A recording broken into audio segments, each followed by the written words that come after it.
Ooh, pretty. Oh, look at that. Hey, Cosmo here. Welcome back to another attempt on the FulooCraft HD server.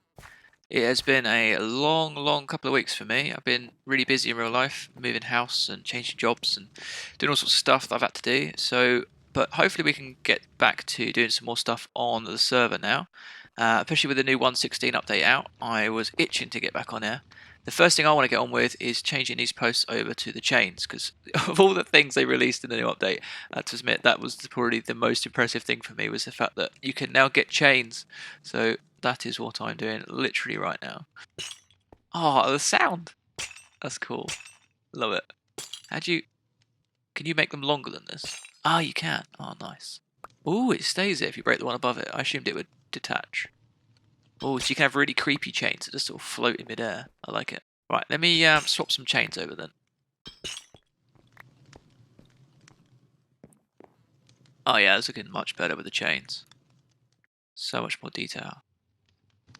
Now we've sorted that out, I do want to head into the nether and get hold of some of the new bricks, because they look so cool and I really want to be building with them at some point. I'm not sure what to build with them, but I definitely want to be using them in my base.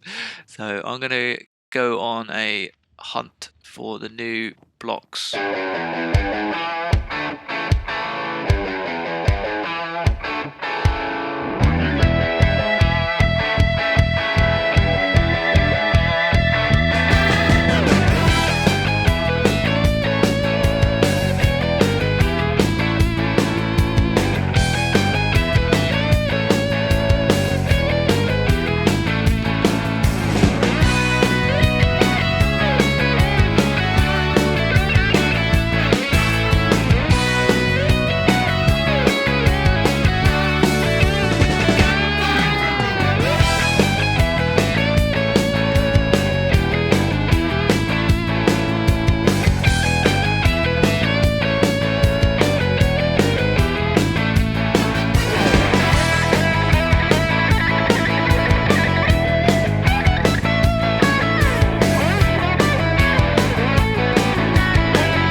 Awesome, so we've got that done. I really like these new blocks. It's really nice. It creates so much more depth when you're working in caves like this, to have the different colour. And these golden blocks here are just absolutely amazing. I love working with them. They just look so nice. I mean, this is one of those really random builds I kind of just built without really planning it out too much. It's supposed to feel like it's sort of been thrown into the rocks. And they've used the cliff face to build the framework, so that's kind of the idea. I've done a basic inside now as well, sort of toned down some of the lights in here so this thing really glows. I do like this metal fence post here. Once you've got all the traps down, it kind of looks like the end of a tap, which I think looks really cool. I like that a lot. The next thing I need to do in here at some point is actually put some chests on the back here so I can actually store my slime in here. What I did want to focus on though is probably removing some of these torches at some point. And making this place feel a little bit darker in places, because it feels a bit flat and plain, there being so much light in here. So I might have to think of putting a couple of lampposts in to support the area so we don't get mobs spawning, but stuff where there's like just random torches everywhere, I want to get them out, because I quite liked how we did it up here with no torches. Although to be fair, even this is a bit too bright. So yeah, I'll sort that out at some point, not worry about that right now. That one might need to go because it feels a bit weird that the lamp is actually hanging. It's not touching the floor, which is quite funny. But yeah, what I actually want to do in this section is move on to one of the next builds I want to do. So my interest here is to make an automated compost production system so I can just get bone meal for my tree farm. That's the end goal. So I'm going to have a quick jump across into a creative world and just have a play around with some of the items you can actually put in a composter, because I don't actually know off the top of my head what is the most efficient thing to put in a composter that you can automate. So yeah, let's jump across to there and have a play around with some ideas of what's the best thing to do. Awesome, so here we are in my testing world. what I did is I went through and tested all of the different items in the game that can be put in a composter, as you can see here. What I'll do is I'll have to make a dedicated video to all of the items that I found you could put in a composter. But for now, I'm going to focus on the items that are automatable, which I found was actually only these 6 things, which is quite strange.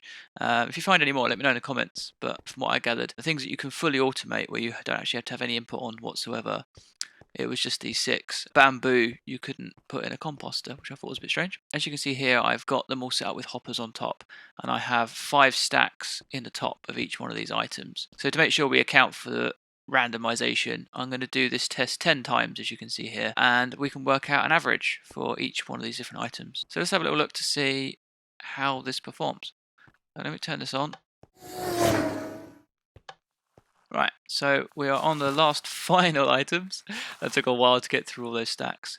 I think, yeah, we're just about on the end of all of them. Let me just double check all. Yeah, nice, cool. So let's go through and have a look. So, in no particular order, what are these? So that's 24 in there for the sugarcane. That is, what's that, 13? Oh, so it's not much for that, but that's not surprising, considering how much that grows quite quickly. 22, oh that's pretty good. What's that one again? 24 and 22. Interesting. 15, only 15, considering you have to dry that. You'd have thought it would be a much better payback. That's surprising. It's only a little bit better than the standard, so it may not even be worth drying the kelp to put in the composter. Wow, 25, that's pretty good. But to be fair, it takes quite a while to grow cactus, doesn't it?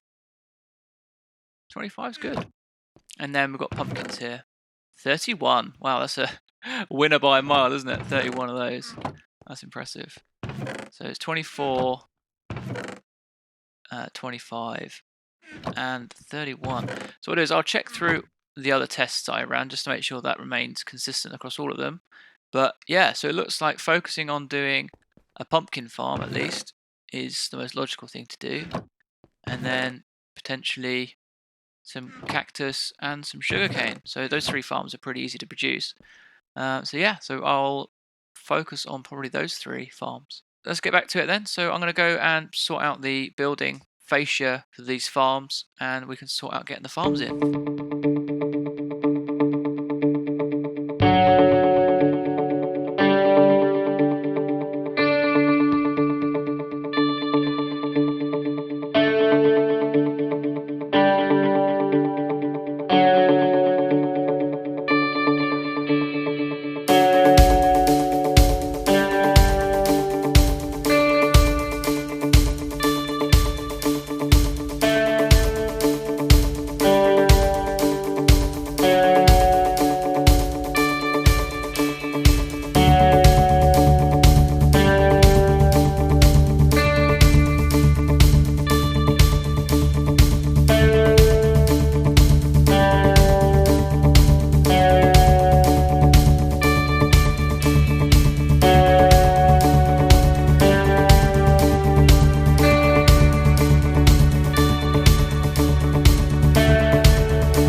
Still got a bit more work to do. I need to gather some more netherrack so I can finish the little roofy bit over there. Don't really need roofs in buildings under caves, but I just thought it needed something to sort of finish it off. I thought it looked quite nice.